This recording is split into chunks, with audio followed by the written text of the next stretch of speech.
Chipukizi kutoka shule takriban 30 kutoka jiji la Nairobi watapata fursa ya kushiriki kwenye ligi ya mpira wa vikapu ya chipukizi ambayo itaandaliwa na shirikisho linalosimamia mpira wa vikapu nchini Marekani, NBA.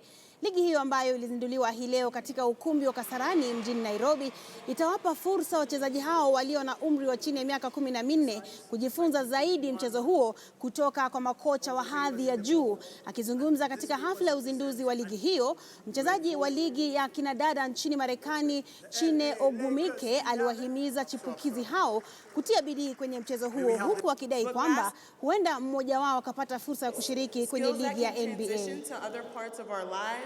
Such as teamwork, leadership, dedication, and commitment. And these are all some values that we celebrate here with Junior NBA League as well. This is going to be the 11th Junior NBA League we've launched across the continent. We are extremely excited to be in Nairobi today, home to some of our most passionate NBA fans. I believe in you. I believe that you're going to take this opportunity and make the most of it.